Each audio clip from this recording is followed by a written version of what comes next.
जिस जयशंकर ने कहा है कि 125 मुल्कों को हम लीड करने को तैयार है। वो कह रहे हैं 125 मुल्क जो है डिस्ट्रेस में है, हम एफर्ट्स कर रहे हैं। भैया आप क्यों एफर्ट्स कर रहे हैं, एक सवाल है ना। Why India is doing an effort? India wants a role global politics के अंदर, क्योंकि इंडिया इस वक्त जो है ग्लोबल साउथ का लीडर होने के साथ, साउथ अफ्रीका का हेड बनने के बाद अब गल्फ कंट्री के अंदर बहुत ज्यादा जो है डोमिनेट होता हुआ दिखाई दे रहा है। की तरफ यानी पूरे साउथ एशिया में अगर हम देखें तो कोई एक मुल्क जो तरक्की करता हुआ हमें नज़र आ रहा है वो है इंडिया, और ऐसी तेज़ रफ्तारी से भाग रहा है कि लगता है कि यहाँ पे जो बाकी मुल्कों को फेस करना पड़ा है वो क्यों नहीं फेस करना पड़ा भारत को। देखिए ये एक स्टडी होना चाहिए, इसकी पूरा एक ये केस स्टडी है। और वो कह रहा है कि इंडियन जो रोल है वो बड़ा इंपॉर्टेंट है। ठीक है जी। और वो कह रहे हैं कि दुनिया के बहुत सारे जो ममालिक हैं वो गैप ब्रिज कर रहे हैं। गैप ब्रिज करने से मुराद ये है कि अमेरिका फेल हो गया है। सो जो डॉक्टर जयशंकर की ये अप्रोच है कि गैप को ब्रिज करना है, वन थिंग। सेकंड थिंग ये है कि जी 125 ममालिक ग्लोबल साउथ के जो है वो डिस्ट्रेस में, मुश्किल में है, और हम कुछ करने की कोशिश कर रहे हैं रशिया यूक्रेन कॉन्फ्लिक्ट के अंदर। ठीक है जी। सो इसको डू नॉट इसको अंडर एस्टिमेट नहीं करना चाहिए। इंडिया अब सबकी माँ बनने वाला है। माँ बनने वाला है, सबकी मदर बनने वाला है इंडिया। देखिए हाँ। माँ जो होती है प्यार से समझाती है, हाँ। और इंडियन जो है वो प्यारे लोग हैं और प्यार से बात करते हैं। अब वो देखे ना, अब मुसलमानों के 6 मुल्क हाँ। इंडिया को अपना बड़ा बना रहे हैं, माँ को ला रहे हैं हाँ। कि माँ हमारे सर पे बैठो तो हमारी कोई कदर होगी। जितनी इंडिया में माँ की इज्जत स्ट्रेस में है, हम एफर्ट्स कर रहे हैं। भैया आप क्यों एफर्ट्स कर रहे हैं, एक सवाल है ना। Why India is doing an effort? India wants a role global politics के अंदर, और वो कह रहा है कि इंडियन जो रोल है वो बड़ा इंपॉर्टेंट है। ठीक है जी। और वो कह रहे हैं कि दुनिया के बहुत सारे जो ममालिक हैं वो गैप ब्रिज कर रहे हैं। गैप ब्रिज करने से मुराद ये है कि अमेरिका फेल हो गया है। सो जो डॉक्टर जयशंकर की ये अप्रोच है कि गैप को ब्रिज करना है, वन थिंग।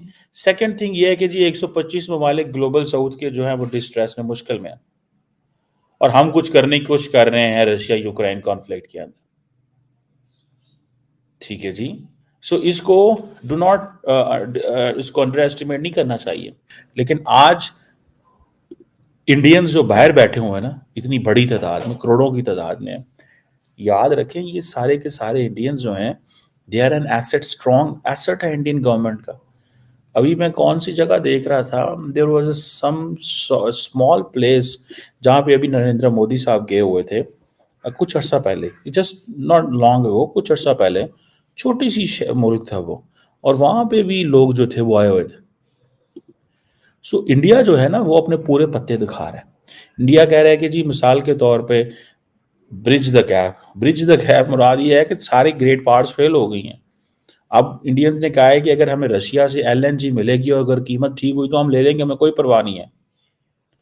इंडिया तमाम दुनिया के साथ कोऑपरेट करने को तैयार है, रशिया के साथ एनर्जी पे कोऑपरेट करने को तैयार है। ठीक है ना जी। तो ये इसको इसको इस तरह नहीं देखना चाहिए।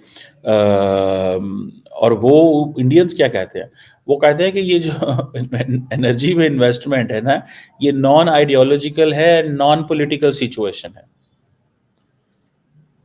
मतलब ये वो कह रहे हैं कि don't grab us in an ideological battle और political battle. So investing in energy projects is non ideological and non political. So हम अपनी मर्जी करेंगे बिकॉज यू आर फेलिंग, आप नाकाम हो रहे हैं। आप देखें जब जयशंकर ये कह रहे हैं ना, we need to bridge the gap, it means आप नाकाम हो गए हैं भाई साहब, फेल हो गए हैं आप नाकाम हो गए हैं। ठीक है जी। ये चीज उन्होंने जो है वो कही है कि आप बिल्कुल नाकाम हो गए हैं। तो जयशंकर साहब का जो एड्रेस है वो अभी उन्होंने इंडियन कम्युनिटी से भी किया है वहाँ पे। ठीक है, वो इसीलिए किया है ये सारी चीज़ें कि लोगों को बताने में कि मैं ऑस्ट्रेलियन, इससे पहले कि देखिए ये भी एक बड़ी स्ट्रैटेजी होती है। The moment you meet the Australian government, before that you connect with the Australian, the Indian diaspora. उससे क्या होगा, वहाँ पे उनको पता चल जाएगा भाई इतनी बड़ी तादाद में जो इंडियंस यहाँ बैठे हैं वो क्या कर रहे हैं। समझ रहे हैं बात को? सो ये आप ऑस्ट्रेलिया इंडियंस की पोजीशन चेक करें। और मैं थोड़ा जो स्टडी कर रहा हूँ कि एक तरफ वो कह रहे हैं हम तेल भी लेंगे, दूसरी तरफ वो अमेरिका को झाड़ पे ला रहे हैं कि भाई तुमने क्या किया है मुझे बताओ, what is your contribution in peace building Middle East में, व्हाट इज़ योर कंट्रीब्यूशन इन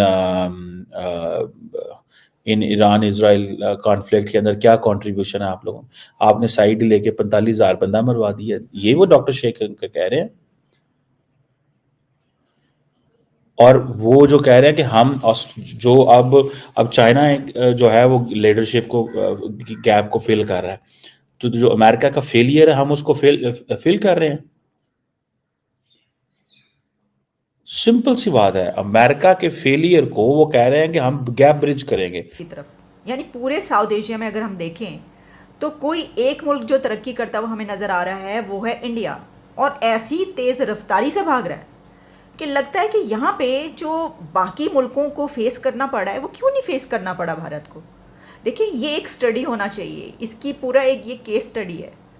अगर कोई मुल्क इस रीजन का, चले हम दुनिया को नहीं कहते, हम कहते हैं कम से कम ये जो कंट्रीज़ हैं वो अगर ऊपर जाना चाहते हैं, तरक्की करना चाहते हैं और मुश्किल हालात से निकलना चाहते हैं, तो क्या उनको ये केस स्टडी नहीं करनी चाहिए कि पूरे साउथ एशिया में एक ही कंट्री है इस वक्त जो कमाल की तरक्की करता हुआ नज़र आ रही है, यानी दुनिया की 5th लार्जेस्ट इकॉनमी भी बन गया, और जीडीपी ग्रोथ और ट्रेड की हम बात करें, हम एक्सपोर्ट्स की बात कर लें, इंपोर्ट्स की बात कर लें, मतलब किसी भी शोबे की तरक्की की बात कर लें, तो पूरी दुनिया में वो डिस्कस होता रहता है, लोग उसके ऊपर बात करते हुए नज़र आते हैं। पता चला हमें जनाब के दुनिया का जो दूसरा अमीर तरीन बंदा है वो भी वहाँ से बन गया। चलें ये तो मैं बिल्कुल एक आपको कुछ पॉइंट्स बता रही हूँ, लेकिन अगर आप इसकी तो बेस तो यही है ना कि उनकी इकॉनमी कहाँ पर है, वो कितना तरक्की कर गया है इंडिया, कैसे किया उसने इतनी तरक्की, उसके पास ऐसा कौन सा जादू का चिराग है, उन्होंने कौन सा दोस्तों मुझे उम्मीद है कि ये वीडियो आपको पसंद आया होगा। वीडियो पसंद आया तो प्लीज़ हमारे यूट्यूब चैनल सोच टाइम्स को जरूर सब्सक्राइब करें। अगर फेसबुक पे देख रहे हैं तो पेज को भी जरूर फॉलो करें। मैं आपको बता दूं सोच टाइम के साथ आप लोग हर दिन एक खबर को देखेंगे। यहाँ पे आपको काफ़ी सारे अलग अलग टॉपिक को कवर किया जाता है, जहाँ पे हम पाकिस्तानी मीडिया रिएक्शन, अगर कोई भी इंडिया में घटना घटे उस पे हो, या फिर यहाँ पे इंडिया में कोई घटना घटे तो उसके रिलेटेड भी वीडियो डालते हैं। उसी के साथ साथ हमारे इस चैनल पे आपको कई सारे शो देखने को मिलते हैं, जैसे सोच टाइम बुलेटिन, जहाँ पे पूरे दिन में कोई भी घटना घटता है तो उसको हम प्रॉपर आपको एक्सप्लेन करके समझाएंगे। और उसी के साथ साथ मैं आपको बता दूँ आपको यहाँ पे सोच टाइम शो देखने को मिलता है जो कि रोज़ आपको शाम को देखने को मिलेगा। उसी के साथ साथ आपको कई सारे जैसे हिस्टोरिकल टॉपिक हो या फिर हो यहाँ पे डेली का सैटरडे लेट नाइट शो, जहाँ पे सोशल मीडिया पे चलने वाले कोई भी ट्रेंडिंग टॉपिक के बारे में बात करेंगे। ये काफ़ी ज़्यादा हमारा जो चैनल है वाइब्रेंट होने वाला है, काफ़ी बेहतरीन आपके लिए ऑप्शन होगा। तो हमारे चैनल को एक बार जरूर विजिट करेगा। आप ये वीडियो यहाँ तक देख रहे हैं एक बार जरूर सोच टाइम को विजिट करें और सब्सक्राइब करें। इस चैनल को आप सब्सक्राइब करने के बाद मेरे हिसाब से और किसी भी चैनल को आपको सब्सक्राइब करने की जरूरत नहीं है, क्योंकि यहाँ पे आपको हर एक टॉपिक के रिलेटेड वीडियो देखने को मिल जाएगा। तो प्लीज़ सोच टाइम्स को जरूर सब्सक्राइब करें।